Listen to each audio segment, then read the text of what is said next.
You have felt alone before, in a crowded room, in a quiet house, on a night when the phone stayed dark and no one reached back.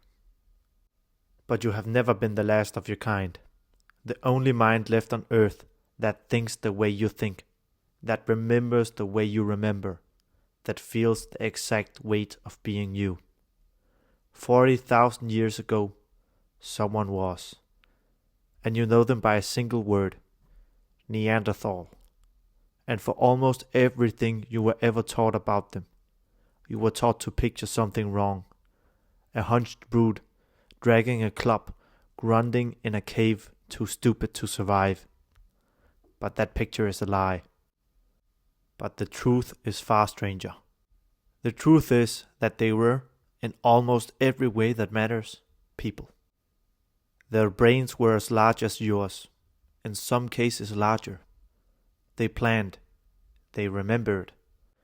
And in a cave in Israel called Kebara, an anatomist named Baruch Arensberg found a single delicate bone from a Neanderthal throat, a hyoid bone, shaped almost exactly like your own. It is the bone that lets you speak, which means they have spoken too. Think about that. Voices, words, names for each other.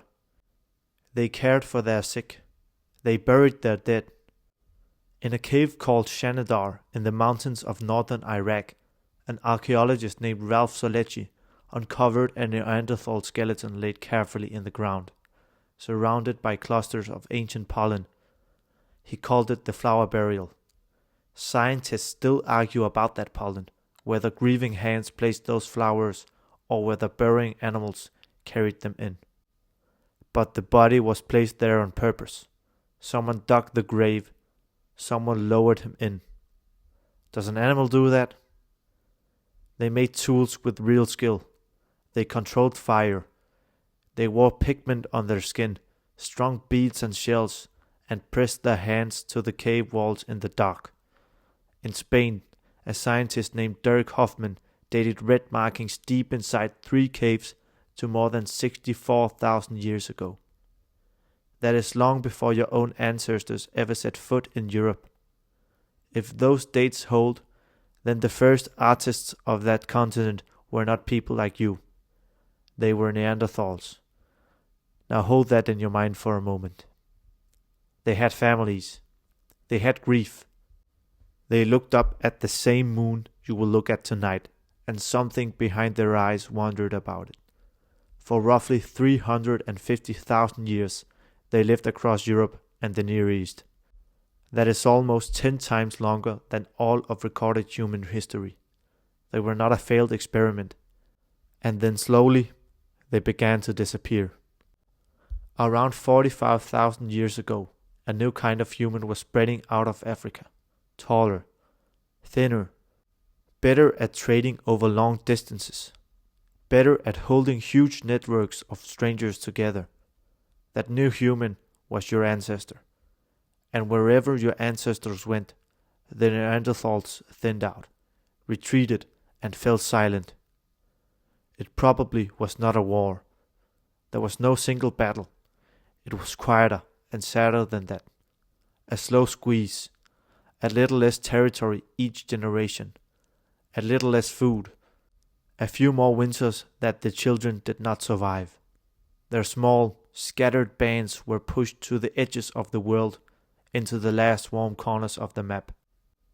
The archaeologist Clive Finlayson spent years in a place called Gorham's Cave on the Rock of Gibraltar at the very southern tip of Europe. He believes it was one of the last places Neanderthals ever lived. A final refuge, facing the sea, with nowhere left to go. On one of the walls in that cave, someone scratched a deliberate crosshatch pattern into the rock, at a sign, a mark that said I was here. Try to imagine the end of it.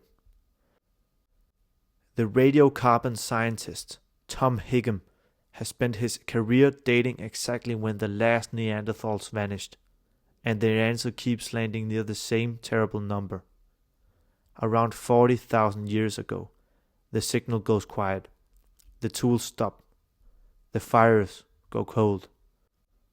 That means somewhere on some unremembered day, that was the last one. Think about what that actually means. Not the last of a species in a textbook. A person. A single individual woke up one morning as the only one of their kind left alive. There was no one who spoke their first language. No one who remembered the same songs, the same faces, the same way of holding a child. Every other mind on earth belonged to a different kind of human. We will never know who they were. No name survives. No grave has ever been marked the last. But they existed. Somewhere. A final Neanderthal sitting at the mouth of a cave, watching a world that no longer had room for them. That is the loneliest any human has ever been. The researcher, Rebecca Rex Guys, who has spent her life studying these people, insists that we stop imagining them as monsters and start imagining them as kin. Because that is what they were. Not a rough draft of you. A cousin. A parallel humanity that laughed and mourned and loved, and in the end was left utterly alone. And here's where the story turns, because the line did not actually end.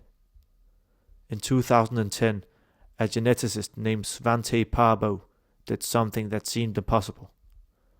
He recovered DNA from Neanderthal bones, 10,000 years old, and he read it, the entire genome of vanished people. For that work, he won a Nobel Prize. And when he compared their genes to yours, he found something that changed the story of the last Neanderthal forever. They're not gone. Before the end, your ancestors and theirs did not only compete, they met. They shared shelter. They had children together. And those children had children of their own. And so today, if your family roots trace anywhere outside of Africa, roughly 1 to 2% of your DNA is Neanderthal. Not a metaphor. Actual fragments of them stitched into you. The shape of your nose. The way your body fights off infection. Whether you feel pain a little more sharply. Whether you wake up early. How your skin holds up in the cold. Some of that is written in genes you inherited from them. So right now, in the cells of your body, pieces of a people who supposedly went extinct are still switched on, still working, still alive. So the loneliest human who ever lived was wrong about one thing. They believed they were the end of something, the last flicker of a light that was about to go out for good. They could not have known that a small part of them had already slipped into another people.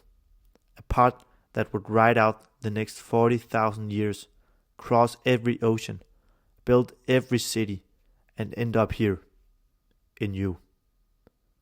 Tonight when you feel alone, really alone, in that specific human way that no other creature on earth can feel, remember what that feeling actually is. It is a Neanderthal feeling too. It is 40,000 years old, and it was carried the whole way, hand to hand, body to body, all the way to you. You have felt alone before, but you have never once been the last of your kind. Part of the loneliest human who ever lived is still here, still breathing, still warm, still watching the same moon. They made it after all. They made it into you.